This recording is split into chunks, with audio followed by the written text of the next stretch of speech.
स्वागत है यीशु मसीह की प्रेजेंस में। अपने पड़ोसी को बोलो तुम सेम नहीं जा रहे हो वापिस। कितने लोग छुटकारे की इन 7 मीटिंग्स में ब्लेस हो रहे हैं? अपने हाथों को सचमुच उठाना, जिनको टेस्टिमनीज मिल रहे हैं। 7 वीक्स मैंने आपको बताया था कि मैं आपको वचन में लेके जाऊंगा जो डिलीवरेंस का होगा, और आपकी लाइफ का कोई भी हिस्सा क्यों ना हो, वो मैरिज हो, वो फाइनेंस हो, वो सेहत हो, वो स्पिरिचुअल लाइफ हो, वो परमेश्वर के द्वारा टच की जाएगी और सेम नहीं रहेगी। हालेलुया। उसका आत्मा रोज हमें सिखाता है और वो रोज हमारी अगुवाई करता है। हम जब समर्पण करते हैं वो किस तरह काम करते हैं, जब हम अपना समर्पण कम करते हैं वो किस तरह से काम करते हैं, वो रोज आपको सिखाता है और उसका वचन आपकी हेल्प करेगा। आज जिन्होंने बपतिस्मा नहीं लिया, आज वो बपतिस्मा लेके जाएंगे वापस, क्योंकि अगले थर्सडे प्रभु भोज है और मैं चाहता हूं कि आपके पूरे परिवार, आप लोग सब शामिल हों। परमेश्वर ने कहा था कि जब तुम, मूसा को कहा जब तुम मेमने को खाना तो फुर्ती से खाना, लाठी लिए हुए, जूती पहने हुए, तैयार होकर उस मेमने को खाना। आप जब अपने घरों में हम लंच डिनर करते हैं तो हम आराम से बेल्ट ढीली करके करते हैं, कस के नहीं करते, कोट पैंट डालकर डिनर नहीं करते हम, हाँ या ना? लेकिन उसने कहा कि कमर बांधकर और जूती पहनकर और हाथ में डंडा लिए हुए तुम खाना, क्योंकि जैसे ही तुम मेमना खाओगे मैं तुम्हें आजाद कर दूंगा। पुराने नियम में जो भी हुआ है ना, वो हमेशा एक प्रतिबिंब रहा है, एक एग्जाम्पल रही है। और नए नियम में जब हम उसी मेमने को प्रभु भोज के रूप में, रोटी के रूप में खाते हैं, हमें यह मालूम होता है कि हमें बिल्कुल तैयारी के साथ खाना है, क्योंकि गुड न्यूज आपका वेट कर रही है। उसके बाद हमें लगता है कि हम एक ईसाइयों वाला एक रीति रिवाज पूरा कर रहे हैं कि यीशु मसीह ने कहा था मेरे आने के समय तक मेरी मौत को याद करके इसी तरह किया करना, रोटी लेना और उसको मेरी देह बोलना, और जूस लेकर उसको मेरा लहू बोलना। हमें लगता है हम उसको जूस बोल रहे हैं, उसको रोटी बोल रहे हैं, लेकिन वो जूस और रोटी नहीं है, वो वास्तव में उसका शरीर और वास्तव में उसका लहू है, बाइबल कहती है। और बाइबल कहती है जो कुछ आप खाते हैं, किसी के व्यक्ति के ब्लड के सैंपल को अगर आप लेंगे तो उसके ब्लड से सब कुछ आ जाता है कि ये चिकन ज्यादा खाता है या सब्जियां ज्यादा खाता है, ये बंदा इसमें ये चीज की कमी है, इसमें ये चीज की बहुतायत है। डॉक्टर बोलते हैं तेरे में यूरिक एसिड बढ़ गया, चिकन कम कर दो, अंडे कम कर दो, दाल कम कर दो, तुम ज्यादा खाते हो। आपके ब्लड में मालूम होता है कि आप क्या खाते हैं। आप जो खाते हैं वो आपके ब्लड में जाता है। जब आप जीसस क्राइस्ट को खाते हैं वो भी आपके ब्लड में जाता है। इसीलिए मैं कहता हूं कि आप कभी फेल नहीं हो सकते। मालूम क्यों? अगर मेरा डीएनए जीसस क्राइस्ट का बन जाता है, जब मैं यीशु मसीह को मान लेता हूं, बैप्टाइज लेता हूं, मैं प्रभु भोज लेता हूं, मेरा डीएनए जो है, मेरा स्पिरिचुअल डीएनए अब फेलियर वाला नहीं है। आप कभी फेल नहीं हो सकते, कभी भी। मैंने ये नहीं कहा आप में से 99.99% फेल नहीं होंगे। अगर यीशु मसीह को आपने अपना उद्धारकर्ता मान लिया है, अगर जीसस क्राइस्ट आपके दिल में है, आपने बपतिस्मा ले लिया, मैंने कहा कभी भी आप फेल नहीं होंगे। वो आपके लाइफ हो, वो आपका कुछ भी हो जो आपके साथ जुड़ा हुआ है, बशर्ते आपने वचन का ध्यान रखा हो। दाऊद को एक भी जना हरा नहीं सका, लेकिन दाऊद अपने परिवार में फेलियर था। अगर आपको वचन नहीं सुना आपने, तो आप पिछले मीटिंग में जाओ और उस वचन को कंप्लीट सुनो। बाइबल कहती है दाऊद अपने बच्चों को उसने एक बार भी निराश नहीं किया, कभी भी उनको डांटा नहीं। हमें लगता है ये अच्छी बात है, लेकिन बाइबल कहती है अपने बच्चे की ताड़ना तू छड़ी से कर और तू उसको मरने से बचा लेगा। इसलिए परमेश्वर का आत्मा हमें बाइबल पढ़ने के लिए बोलता है, क्योंकि हम जानते हैं ये बात को कि चाहे तुम बड़े से बड़ी हस्ती क्यों नहीं हो, अगर तुमने वचन को ब्रेक किया तो उसका असर तुम्हारी जिंदगी पे जरूर होगा। परमेश्वर ने यह नहीं देखा कि दाऊद ने 66 लड़ाइयां लड़ी और जीती हैं, ये मेरा एक जन है मेरे पीछे चलने वाला। जहां उसने वचन तोड़ा उसका असर उसकी लाइफ पे था। सब जगह पास था लेकिन फैमिली में फेल था, अपनी फैमिली को इकट्ठा नहीं रख पाया। उसका कारण बैतशेबा के साथ व्यभिचार और उसका कारण अपने बच्चों को करेक्ट ना करना।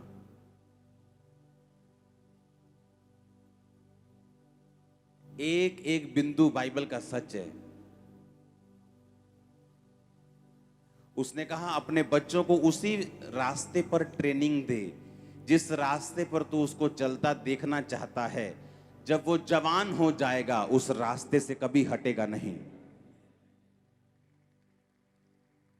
पहले बच्चे हुआ करते थे 15 साल के, 16 साल के भी कुछ मालूम नहीं होता था।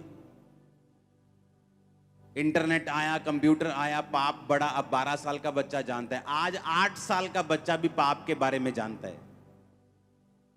उसके पास फोन है, उसके दोस्तों के पास फोन है। अगर वो पाप के बारे में जानता है तो चर्च में क्यों नहीं बैठा अभी वो?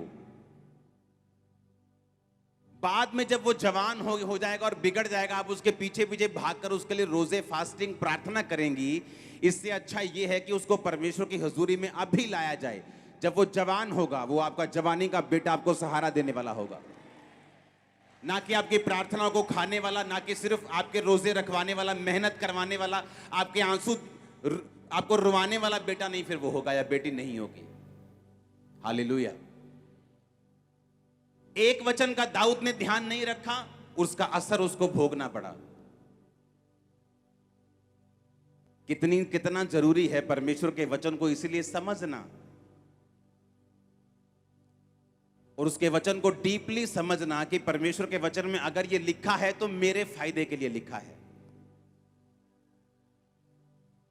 हालेलुया।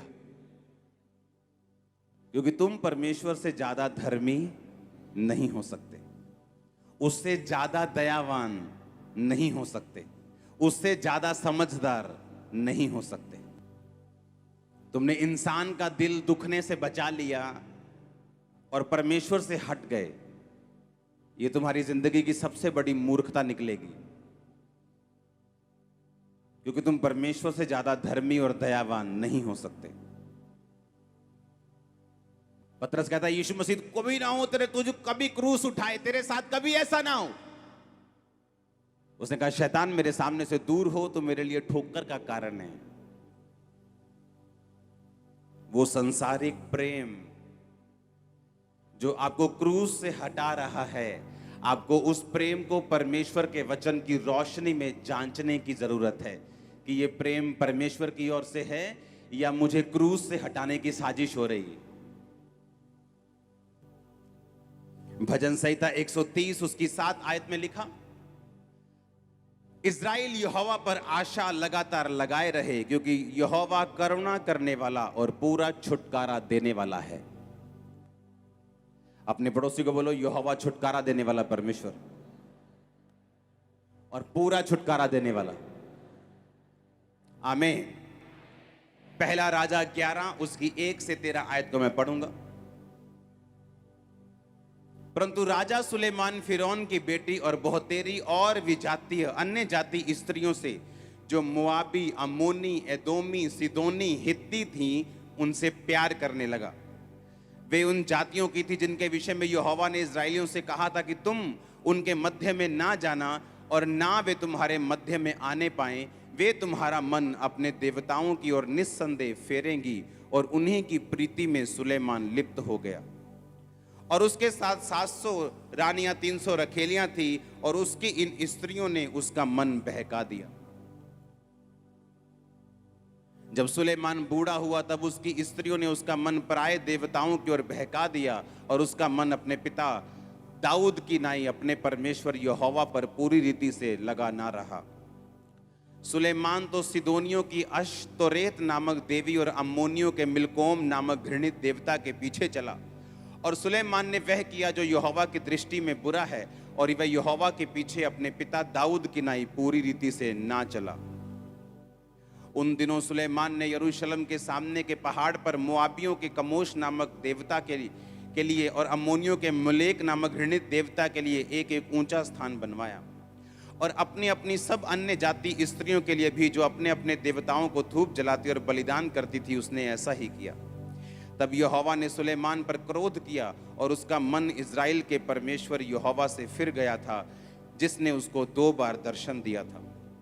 और उसने इस बात के विषय में आज्ञा दी थी कि पराये देवताओं के पीछे ना हो लेना, तो भी उसने यहोवा का कहा ना माना।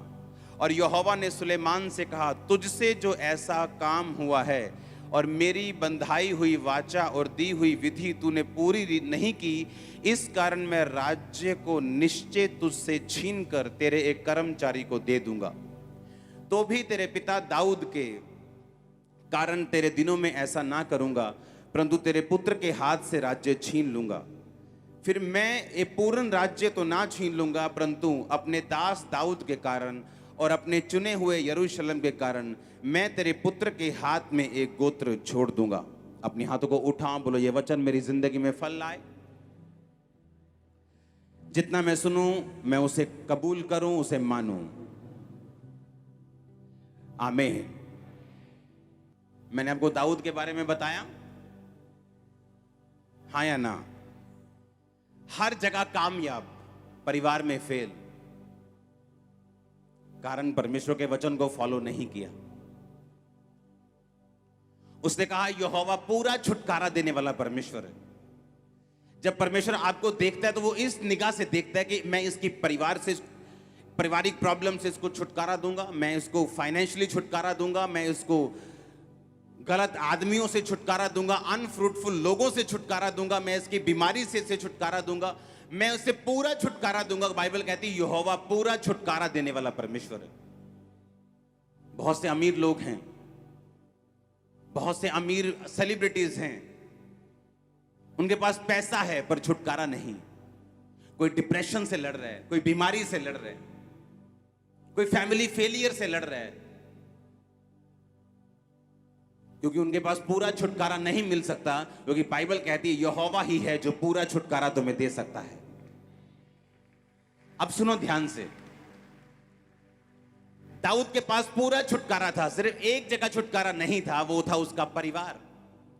कारण था खुद दाऊद कि उसने परिवार के विषय में परमेश्वर की आज्ञा को नहीं माना, और जो कुछ परमेश्वर का वचन कहता था उसने फॉलो नहीं किया। क्योंकि परमेश्वर, बाइबल कहती है, वो पक्षपात करने वाला परमेश्वर नहीं है। ना ही वो शक्लों को देखता है, ना ही वो ये देखता है कि तुम कितने बड़े दास हो या कितने छोटे विश्वासी हो। अगर तुमने वचन फॉलो किया वो तुम्हें ब्लेस करेगा, अगर तुम वचन से हटे तो तुम खुद श्रापित हो जाओगे। वो सुलेमान जिसको परमेश्वर ने 2 बार दर्शन दिया, पहली बार जब उसको बुद्धि देनी थी, जब उसको, उसके बाद जब उसने परमेश्वर का भवन बनाया तब उसको दर्शन दिया। सुलेमान के जैसे कोई बुद्धिमान व्यक्ति पूरी दुनिया में नहीं था। दूर दूर से लोग उसको देखते, उसको उसके कपड़े, उसके खाने, उसके पहनने, उसके जो लोगों के साथ मिलने का सिस्टम था, जो उसके कर्मचारी थे, वो उनको देखने के लिए दूर दूर से आते थे। और बाइबल कहती है ऐसी धरती पे कोई चीज नहीं थी, आसमान पे कोई चीज नहीं थी जिसका जिक्र सुलेमान ने नहीं किया हो। जितने नीति वचन लिखे उसने, उनमें से 5% भी बाइबल में नहीं है, जितने उसने टोटल लिखे थे। कुछ आप बाइबल में पढ़ते हैं। आपके लिए छुटकारा जरूरी है, हाँ या ना? मैंने क्रिश्चियन लोगों को भी बंधुआई में देखा है। ये 7 हफ्ते में आपको छुटकारे का वचन दे रहा हूं, इसे ध्यान से सुनना। एक छुटकारा पास्टर को भी चाहिए अनफ्रूटफुल लोगों से अगले लेवल पे जाने के लिए। छुटकारा बंधनों से, कि उसके पास ऐसे कांटेक्ट नहीं है जो रियली फ्रूटफुल हो। फाइनेंशियल छुटकारा कि हर टाइम एक ही लेवल पे आप रहते हैं। उस कर्ज से छुटकारा कि आपकी फैमिली में कोई भी उस एक हद से आगे नहीं बढ़ पाता। अगर आपने इस वचन को फॉलो किया, आपके बाप दादाओं से जो गरीबी चलती आ रही मिट्टी में मिल जाएगी यीशु मसीह के नाम में। आप उसे ब्रेक कर देंगे। पहले होंगे जो जहाज पे बैठेंगे और अमेरिका घूमेंगे। मैं आपको सच कह रहा हूं, मैं आपको सच कह रहा हूं। आप फर्स्ट होंगे जो वो चीजें पाए करेंगे जो आपकी फैमिली ने नहीं की। मैं आपको सच कह रहा हूं, अगर आपने ये वचन को ध्यान से सुना, आपके बच्चे आपके रिश्तेदारों के बच्चों से कहीं उत्तम होंगे। अगर सुनो मेरी बात वचन की है।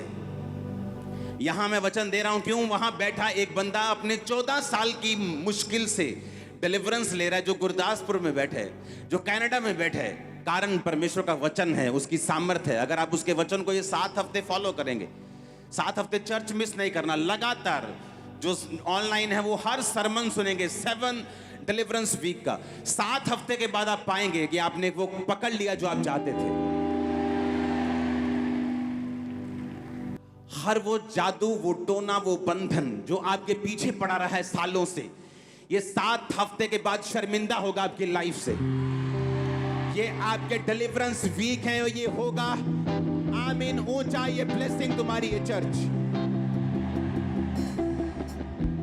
तुम धीरे धीरे अपनी मिनिस्ट्री को नहीं बनाओगे, तुम फास्ट बनाओगे अभी से यीशु के नाम में। तुम धीरे धीरे अपने घर को नहीं बनाओगे, तुम जल्दी से बनाओगे यीशु मसीह के नाम में। हालेलुया। इस डिलीवरेंस के वचन को अंदर समा लेना। पहले हफ्ते का वचन क्या था, दूसरे हफ्ते का क्या था, संडे का शाम का क्या था, थर्सडे क्या था, उसे लिखना। लिखे बिना इस वचन को नहीं जाना। मैंने अपनी लाइफ में नोटिस किया है, जिनकी जिंदगी में परमेश्वर यहोवा के अलावा दूसरा परमेश्वर है, वो कभी भी डिलीवरेंस, पूरा छुटकारा हासिल नहीं करते अपनी लाइफ में। वो 40 रोजे छोड़ दे, वो 400 रोजा रख लें, तब भी डिलीवरेंस नहीं होगी। वो 800 रोजे रख लें, नंगे पैर जाएं, अपना सब कुछ दे दें, तब भी उनकी डिलीवरेंस नहीं होगी। परमेश्वर ने कहा, तू अन्य जाति की औरत में शादी मत करना, ऐसा ना हो कि वो अपना मन, तेरा मन अपने देवताओं की ओर तुझे बहका दे। सुलेमान जो हर तरफ से कामयाब व्यक्ति था, क्योंकि उसके पिता ने उसके लिए लड़ाइयां लड़ी थी, और जब उसको राज्य मिला वो बड़ा स्थिर राज्य था। और बाइबल कहती सुलेमान ने सिर्फ ग्रोथ की, क्योंकि फाइट नहीं थी उसकी लाइफ में, सिर्फ ग्रोथ बढ़ता गया। इधर से टैक्स आ रहा है, उधर से टैक्स आ रहा है, ये राज्य के साथ संधि हो रही, उस राज्य के साथ संधि हो रही, वो सोना भेज रहा है, वो इतने टन सोना लेके आ रहा है। अगर आप बाइबल पढ़ेंगे ध्यान से, सुलेमान हर टाइम, जिस तरह दुबई है आज, हर तरफ से पैसा आ रहा है, प्रॉपर्टी से पैसा आ रहा है, इधर से पैसा, उधर से पैसा। वो सुलेमान उससे कहीं अधिक ऊपर था और हर तरफ से ब्लेस था। और बाइबल कहती जो औरतों के साथ उसने शादी की थी, धीरे धीरे उन औरतों ने उसका मन अपने देवताओं की ओर कर लिया। और सबसे डेंजरस बात है क्रिश्चियनिटी की, कि जब आप ऐसी गलतियां करते हैं, उसका असर आपको तब नहीं होता। कोई आज व्यभिचार कर सकता है और 2 महीने में उसको गाड़ी की आशीष मिल सकती है, पर इसका मतलब ये नहीं कि परमेश्वर भूल गया है। कुछ कंपनीज तनख्वाह साल बाद देती हैं, कुछ पाप का असर सेम डे होता है, कुछ पाप का असर 6 महीने में होता है, कुछ पाप का असर साल में होता है, कुछ पाप का असर 10 साल में होता है। जिन लोगों ने यीशु मसीह को क्रूस पे चढ़ाया, परमेश्वर ने कहा मेरे लिए नहीं, अपने और अपने बालकों के लिए रो। पता क्या हुआ? यीशु मसीह के क्रूस पे चढ़ने के कुछ साल बाद उस जगह पे अटैक किया गया, परमेश्वर का भवन तोड़ दिया गया, उन सब लोगों को बंधु बना लिया गया था। वो क्रूस पे चढ़ाने का असर एकदम से उनको सजा नहीं मिली, उनके बच्चों तक ने वो सजा भोगी, क्योंकि कुछ पापों का असर एकदम से नहीं होता। और इसलिए यूथ जो है वो मिसअंडरस्टैंड कर लेता है इस चीज को, कि मेरी तो बॉयफ्रेंड को परमेश्वर ने अलाउ कर दिया, देखो मेरा बॉयफ्रेंड है, गर्लफ्रेंड है, ये देखो खुदा ने मुझे ब्लेसिंग दी है, मेरी जॉब में प्रमोशन हो गई। धीरे धीरे सुलेमान का मन बहका, एकदम से नहीं, धीरे धीरे धीरे धीरे धीरे धीरे धीरे धीरे। पहले धीरे धीरे वो लेके गई होगी, पहले धीरे धीरे कुछ खिलाया होगा। नहीं मैं तो यहोवा को मत, ये खाला थोड़ा जा, कोई नहीं, मेरे नाल चलती, बाहर भेजी तुम। जैसे ऑटो वाले बाहर नहीं बैठते यहाँ आके, पहले बाहर बैठते हैं, फिर थोड़ा आगे आते हैं, फिर यहाँ बैठते हैं, फिर यहाँ आ जाते हैं। पहले छोड़ने आए थे, फिर लगा कि यार देख आते तो है ही, देखते ले क्या बोलता क्या ये बंदा, देख सुन तो ले। फिर बाहर से सुनना शुरू किया, तो गलत है, ठीक है यार।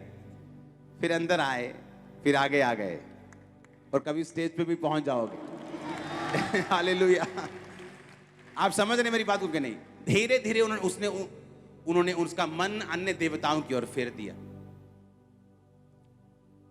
तुम्हें डर लगता है क्योंकि तुम लोगों को नाराज नहीं करना चाहते। मुझे न्योते आते जहां बहुत सारे ऐसे लोग होते हैं जहां पे मुझे आने का न्योता मिलता है। मैं उनको यही बात बोलता हूं कि अगर मैं अपने परमेश्वर के साथ वफादार नहीं हूं, मैं इंसान के साथ कैसे हो सकता हूं?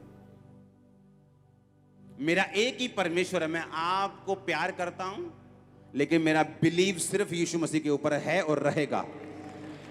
मेरा सिर उसी के सामने झुकता है और झुकेगा। That's it. क्योंकि यहोवा पूरा छुटकारा देने वाला परमेश्वर है। मुझे लोगों को खुश नहीं करना है कि मैं परमेश्वर को नाराज कर लूं और लोगों को खुश कर लूं, प्रेम का संदेश दूं। ऐसा प्रेम बाइबल में लिखा है ये शैतानी और शारीरिक है। वो प्रेम जो परमेश्वर से उपजता है वही असली प्रेम है। वो प्रेम हमें दूसरों की निंदा करने के लिए नहीं कहता। मेरा जो विश्वास है मैं उसमें खुश हूं। आपका जो विश्वास है आप खुश रहिए। मुझे आपसे कोई जेलसी नहीं, कोई वैर नहीं, कोई विरोधता नहीं, लेकिन मैं अपने विश्वास में खुश था और रहूंगा। मैंने क्रिश्चियन देखे दोनों साइड चलते, सारा साल वो क्रिश्चियन है जब तक उनका मेला ना आ जाए, साल में एक बार जो आता है। उस मेले में वो ऐसे घूम रहे होते हैं जैसे किसी ने चाबी देके छोड़ा होता है, पूरा हाई एक्साइटेड, और भूल जाते कि यहोवा पूरा छुटकारा देने वाला परमेश्वर है। अगर वो जिंदगी में नहीं होगा तो उसके बाद फिर पूरा छुटकारा नहीं होगा। तुम रोजे रख लो, तुम चर्च चले जाओ, तुम सेवा कर लो, तुम बाल्टियां उठा लो, तुम मिट्टी उठा लो, कुछ भी कर लो। परमेश्वर ने कहा, इसलिए मैंने तुमसे कहा कि तुम अन्य जातियों में शादी मत करना। ऐसा ना हो कि वो अपना मन, तेरा मन अपने देवताओं की ओर फेर दें। और बाइबल कहती सुलेमान ने यही गलती की। जीवन में कामयाब रहा, कोई लड़ाई नहीं हारा, थोड़ी बहुत लड़ाइयां लड़ी, ग्रोथ की, परमेश्वर का भवन बनाया, उसने बड़े बड़े काम किए, पूरी दुनिया में उसकी कीर्ति फैली, पूरी दुनिया से लोग उसको मिलने के लिए आते थे। लेकिन जहां उसने परमेश्वर का वचन तोड़ा, परमेश्वर ने कहा अब मैं ये राज्य तुझसे छीन कर एक लोएस्ट बंदे को दे दूंगा तुझे ताकि ज्ञात हो जाए, तुझे ये मालूम हो जाए कि यहोवा ही पूरा छुटकारा देने वाला परमेश्वर है। अब मैं तुझसे 12 गोत्र नहीं छीनूंगा, क्योंकि मैंने दाऊद से वायदा किया था कि मैं तेरे एक निज वंश को गद्दी पे हमेशा बिठा के रखूंगा। इसलिए 11 गोत्र मैं तुझसे ले लूंगा, 11 हिस्से ले लूंगा और छोटा सा हिस्सा तेरे पास छोड़ दूंगा, ताकि मैं दाऊद के साथ किए वायदे को भी पूरा कर सकूं। लेकिन मैं तुझे ये इतनी ब्लेसिंग में रहने नहीं दूंगा, क्योंकि तूने मेरे वचन को तोड़ा है। इसके लिए प्रैक्टिस करनी पड़ती है आपको। ना ना ना बोलना पड़ता है कितनी बार। कई बार लोगों के गुस्से का सामना करना पड़ता है आपको, कई बार आपको लोगों को नाराज करना पड़ता है, लेकिन मैंने ये किया है और आज मैं ब्लेस्ड हूं संपूर्ण छुटकारे में। आप भी हो जाएं। आमीन। मुझे एक बात मालूम है, छुटकारा परमेश्वर की ओर से है। वही छुटकारा दे सकता है, कंप्लीट छुटकारा वही दे सकता है जो आपकी लाइफ में आपकी बॉडी को चाहिए, आपके सिस्टम को चाहिए, आपके माइंड को चाहिए, आपके बॉडी को, आपके फाइनेंस को, आपकी फैमिली को, आपके मैरिज लाइफ को। जो डिलीवरेंस चाहिए वो परमेश्वर दे सकता है। और मैं आपको 7 हफ्ते ये डिलीवरेंस कैसे होती है बताता रहूंगा। आपकी लाइफ में एक ही परमेश्वर होना चाहिए। सामने कितनी बड़ी भी ओपोजिशन क्यों ना हो, उनको देखकर आपका वचन बदलना नहीं चाहिए, बल्कि और सख्त हो जाना चाहिए। हमारा एक ही परमेश्वर था, है और रहेगा, और हम उसी को प्रीच करते थे, हैं और रहेंगे। आमीन। क्योंकि यहोवा पूरा छुटकारा देने वाला परमेश्वर है। जब मेरा छुटकारा यहोवा से है तो मुझे इंसान का डर नहीं होना चाहिए। अगर मुझे मालूम है कि परमेश्वर के वचन को अगर मैं तोड़ूंगा, मैंने कितनी भी प्रार्थनाएं क्यों ना की हूं, मैंने कितनी भी टाइट क्यों ना दी हो, कितनी भी मेहनत क्यों ना की हो, उसका असर मेरी लाइफ पे होगा अगर मैं वचन को तोड़ूंगा तो। दाऊद उसकी एक एग्जाम्पल है, अब्राहम उसकी एक एग्जाम्पल है, सुलेमान उसकी एक एग्जाम्पल है। पतरस जो लंगड़े चलाने वाला, अंधों को दिखाने वाला, उसने भी जब अविश्वास किया तो बाइबल कहती फिर से डूबने लगा और परमेश्वर ने कहा, हे अल्पविश्वासी, तूने क्यों संदेह किया। एलिया जब प्रार्थना से भरपूर था, परमेश्वर के सामने रोज जाता था, राजा के सामने कहता, ए राजा, मेरे कहे बिना ना बारिश आएगी ना औंस पड़ेगी। जब प्रार्थना कम हुई तो एक लेडी ने जब मारी दबका कि तेरा सिर तेरे धड़ से अलग कर दे, भागना पड़ा उसको। जो स्पिरिचुअल रूल्स हैं वो आपकी शक्ल, आपका ओहदा नहीं देखते हैं, आपका पास्ट नहीं देखते हैं। आज आप परमेश्वर के वचन को मानेंगे, आप आज ब्लेस्ड होंगे। That's it. जब मैं एक ऐसे भोज में, ऐसे लंगर में शामिल हो रहा हूं जो यहोवा का नहीं है, तो इसका मतलब मैं भी मानता हूं फिर कि आप जिसको मान रहे हैं मैं उसमें शामिल हो रहा हूं। तो परमेश्वर ने क्या कहा बाइबल में, तुम दो राज्यों में नहीं चल सकते, तुम अंधेरे और उजाले में एक समय पे नहीं हो सकते। या तो अंधेरा रहेगा तो या तो उजाला रहेगा। संसार से मित्रता करना परमेश्वर से प्यार करने के बराबर है, उसने कहा। हालेलुया। अगर मुझे संपूर्ण छुटकारा चाहिए तो मुझे यह बात समझनी होगी कि मुझे परमेश्वर के वचन पे एग्जैक्ट चलना होगा जिस तरह बाइबल कहती है। उसको मानने में, उसको फॉलो करने में मुझे स्ट्रेटजी बनानी पड़े, मुझे टाइम लगाना पड़े, मुझे अपने परिवार को समझाना पड़े, मुझे कुछ भी करना पड़े, लेकिन मैं उसके वचन को फॉलो करने के लिए मेहनत करूंगा, कदम उठाऊंगा, डिसीजन लूंगा। और परमेश्वर ने वचन में लिखा कि यहोवा पूरा छुटकारा देगा, पूरा कंप्लीट। एक तरफ से नहीं, दो तरफ से नहीं, वो तुम्हारे चारों ओर से तुम्हें छुटकारा देगा। अपने पड़ोसी से पूछो, कितने परमेश्वर हैं तुम्हारे? कहीं पैसा तुम्हारा परमेश्वर तो नहीं? व्यभिचार तुम्हारा परमेश्वर तो नहीं? हालेलुया। उसने कहा, तुमने उस मिट्टी की मूरत को बनाया और खुद ही बना के खुद ही पूज लिया, और जिस परमेश्वर ने तुम्हें बनाया उसे तुम भूल गए। वो कहता, मैं पूरा छुटकारा देने वाला परमेश्वर। जब हम परमेश्वर को फॉलो करेंगे, जो किसी धर्म का नहीं, जो किसी जात का नहीं, जो कहता है कि मैं मिट्टी के बनाए हुए उन मूर्तों में, उन भवनों में नहीं रहता हूं, मैं तुम में रहता हूं, उसको जब हम फॉलो करेंगे वो तुम्हें दिखाएगा छुटकारा किस बला का नाम है, छुटकारा किससे कहते हैं। प्रॉब्लम अगर छुटकारा नहीं मिला तो परमेश्वर में नहीं है, प्रॉब्लम हम में है। और जब हम इसको फॉलो करना शुरू कर देंगे, जब हम पूरी तरह से वचन को फॉलो करेंगे, आपको टेस्ट जब होगा छुटकारे का, आप बोलोगे ये कोई नहीं कर सकता था जो मेरे साथ हुआ है। कोई फैमिली मैन, कोई डॉक्टर, कोई मेडिकल साइंस, कोई दुनिया, कोई पॉलिटिशियन, कोई बंदा ये मेरी लाइफ में नहीं कर सकता था जो परमेश्वर यहोवा ने मेरी जिंदगी में किया है।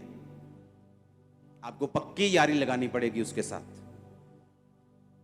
पहला प्रेम और आखिरी प्रेम यीशु मसीह होना चाहिए आपकी लाइफ में, अगर आप सीरियस हैं तो अपनी लाइफ के लिए।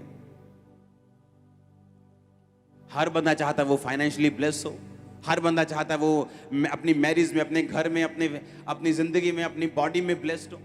परमेश्वर भी तो यही चाहता है। बाइबल कहती है इसलिए प्रभु यीशु मसीह मारे गए, गाड़े गए और तीसरे दिन मुर्दों में से जी उठे। उसी के मार खाने से तुम चंगे हुए हो।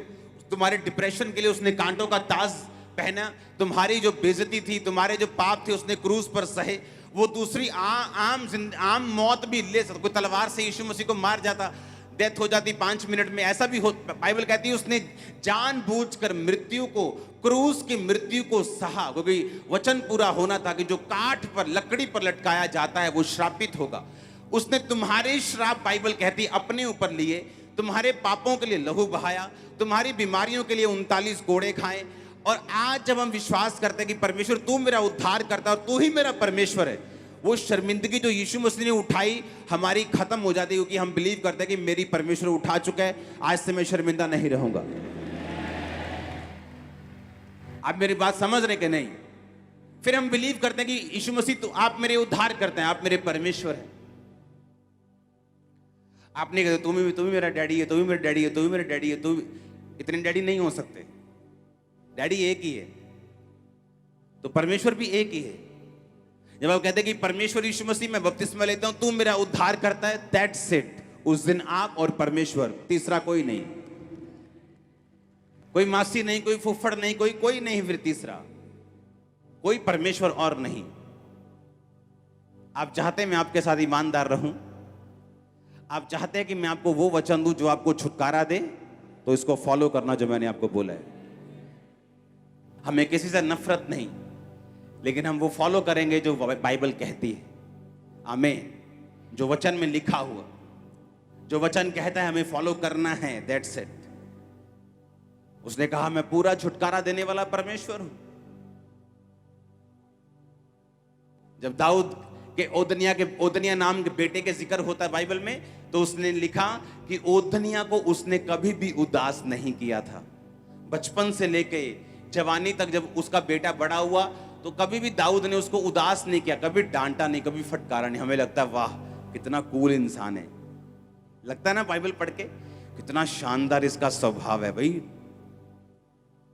पर जब आप बाइबल पढ़ते हैं वो शानदार स्वभाव नहीं था, वो अनगैली वाला स्वभाव था। बाइबल कहती है अपने बच्चों की ताड़ना किससे कर? छड़ी से। अपने बच्चों को जब तब सिखा जब वो छोटे हैं, ताकि जब वो बड़े हो जाएं उससे हटे नहीं। लेकिन उसने नहीं किया, और जब बड़े हुए तो एक ही प्रॉब्लम थी दाऊद की लाइफ में, उसका परिवार, उसके बेटे जो उसके खिलाफ खड़े हो जाते थे। और उसका भी रीजन एक व्यभिचार था जो उसने बैतशबा के साथ किया और उसके पति को मरवा दिया। और परमेश्वर ने कहा था तूने दूसरे के परिवार के अंदर तलवार चलाई है, अब तेरे खुद के परिवार के अंदर तलवार चलेगी। जो लोग चोरी करते हैं, आपको मौका मिलता है आप चोरी कर लेते हैं, चिंता मत करो, टाइम आएगा जब आपकी जिंदगियों से कीमती चीजें चोरी होंगी और आप कुछ नहीं कर पाएंगे। जितनी करनी है करो, परमेश्वर रोकता नहीं, अभी कोई आवाज नहीं आएगी, क्योंकि बाइबल में लिखा हुआ है चोरी नहीं करना। आप चोरी करोगे, करते रहोगे, लेकिन 20 साल में, 10 साल में परमेश्वर कुछ ऐसा चुराएगा जो आपको कभी भरपाई नहीं कर पाओगे। बाद में दाऊद के रोने से कुछ नहीं हुआ, सुलेमान के रोने से कुछ नहीं हुआ। जो परमेश्वर का वचन कहता है उसे एग्जैक्ट फॉलो करना है, हमें बच के रहना है। शैतान को मालूम है मैं इनको रुला नहीं सकता, मैं इनको बंधन के नीचे नहीं लेके आ सकता, मैं इनको बांध नहीं सकता जब तक ये परमेश्वर के वचन के खिलाफ ना हो जाए। जब तक ये परमेश्वर के वचन को तोड़े ना, तब तक मैं इनके पास नहीं आ सकता। बाइबल कहती है जो बाड़ा तोड़ेगा सर्प उसको डसेगा। यीशु मसीह एक जगह गए और बाइबल कहती वहां पे दुष्ट आत्मा से भरा हुआ व्यक्ति यीशु मसीह के सामने आया और यीशु मसीह की उससे बहस हुई कि निकल जा। और दुष्ट आत्मा ने कहा कि हमें सामने सूरों में भेजने की आज्ञा दे, हम ज्यादा हैं, हम 5-7 हजार हैं। यीशु मसीह ने कहा जाओ, इसलिए नहीं कि वो ज्यादा थी और यीशु मसीह की पावर के साथ समझौता कर लिया गया यीशु मसीह ने उनके साथ, लेकिन बाइबल कहती सूअर चराना बाइबल के अनुसार मना था। और वहां सूअर चरा रहे थे, वचन को तोड़ रहे थे, इसलिए शैतान ने कहा यहां वचन टूट रहा है, क्या मैं इनमें जाऊं? परमेश्वर ने कहा जा, कोई बात नहीं, तू जा सकता है, तेरे पास लीगल राइट हैं जाने के। जहां शैतान के पास लीगल राइट्स हैं जाने के, वो जा सकता है और परमेश्वर उसे रोकता नहीं, क्योंकि वो अपने वचन से बंधा हुआ है। वो रोक सकता है लेकिन वो अपने वचन को ऑनर देता है। तो परमेश्वर ने कहा जा, और बाइबल कहती दुष्ट आत्माएं सूरों में गई और पूरा झुंड झील में जाके मर गया। और जो सूरों के चरवाहे थे वो आके यीशु मसीह से कहने लगे प्लीज हमारे यहां मत आना, हमारा फाइनेंस का नुकसान हो गया। आप कोई वचन तोड़ रहे हैं, शैतान के पास लीगल राइट है आपके परिवार में एंट्री करने का, आपकी सेहत में एंट्री, क्योंकि आपने वर्ड को ब्रेक किया है, उसके पास लीगल राइट्स हैं। आप बोलेंगे परमेश्वर ने शैतान को अलाउ क्यों किया? क्योंकि आपने उस वचन को तोड़ा है। बाइबल कहती है जो वचन तोड़ेगा, जो बाड़ा तोड़ेगा, सर्प उसको डसेगा। बाड़े के अंदर रहेंगे तो बाइबल कहती है सर्प हमें नहीं डस पाएगा। और हमारा बाड़ा छोटा नहीं है, हमारा बाड़ा कोई 5-10 एकड़ का नहीं है। इस बाड़े में दुनिया की हर खूबसूरत चीज मौजूद है, इस बाड़े में दुनिया की हर आशीष मौजूद है, इस बाड़े में परमेश्वर की दया, उसकी मर्सी मौजूद है। हमारा बाड़ा छोटा थोड़ी है, हमारे बाड़े में दुनिया की हर वो चीज है जो दुनिया के बड़े बड़े लोग चाहते हैं, उन्हें मिलती नहीं, वो आपको मिलेगी। वो पौलुस ने कहा मैं पौलुस प्रेरित जो परमेश्वर के सुसमाचार के लिए अलग किया गया हूं। अलग किए जाने का मतलब है मेरी बाउंड्रीज ठहराई गई हैं। आप क्रिश्चियन हैं, हाँ या ना? और अगर आपकी बाउंड्रीज नहीं है, आप क्रिश्चियन नहीं है। हर क्रिश्चियन की बाउंड्रीज हैं। एक चार दीवारी है उसकी, जहां से बाहर वो नहीं जा सकता अगर वो रियल क्रिश्चियन है तो। पर उस बाउंड्री के अंदर परमेश्वर आपको हर एक ब्लेसिंग देगा, आपको शांति देगा, आपको चंगाई देगा, आपको पीस देगा। इतना पैसा वो आपको देगा कि आप पूरी दुनिया में उसका काम कर सको। उस बाउंड्री के वो अंदर है, बाहर नहीं। उसने कहा मैं पौलुस जो परमेश्वर के सुसमाचार के लिए अलग अलग करने का मतलब यूनानी भाषा में है उसको एक बाउंड्रीज के अंदर रख देना, एक चार दीवारी के अंदर रख देना। लेकिन वो चार दीवारी सिर्फ 5-10 एकड़ की नहीं, वो अनलिमिटेड है, पर है वो अंदर ही, है वो बाउंड्रीज ही। कुछ चीजें हम नहीं कर सकते, कुछ जगहों पे हम नहीं जा सकते, कुछ काम हम नहीं कर सकते। परमेश्वर आपको ब्लेस करे और वो आपको तौबा करने का मन दे। आज से आपका एक ही परमेश्वर हो। मैंने कहा आज से आपका एक ही परमेश्वर हो और वही परमेश्वर आपको छुटकारा दे। आमीन। जिस औरत के एक से ज्यादा पति होते हैं, पहला बोलता है दूसरा कर देगा, दूसरा बोलता है पहला कर देगा। आपका एक ही परमेश्वर होना चाहिए और वो जीवित होना चाहिए, जिसका नाम यहोवा है, जिसका नाम यीशु है, जिसका नाम जीसस क्राइस्ट। आमीन। अपने हाथों को उठा बोलो थैंक यू जीसस, आप मेरे परमेश्वर, आप मेरे उद्धार करता हैं। मैं विश्वास करता हूं आप मेरे लिए मारे गए, मैं विश्वास करता हूं आप मेरे लिए गाड़े गए और तीसरे दिन मुर्दों में से जी उठे। मैं विश्वास करता हूं कि आप यहां पे मौजूद हैं और मेरी प्रार्थना को सुन रहे हैं। मैं विश्वास करता हूं, मैं विश्वास करती हूं कि तू मेरा परमेश्वर, एकमात्र उद्धार करता, मेरा सिर आज से सिर्फ तेरे आगे झुकेगा खुदावंद। मैं तौबा करता हूं, मैं तौबा करती हूं। प्रभु यीशु मसीह के सामर्थी नाम में हम मांगते हैं।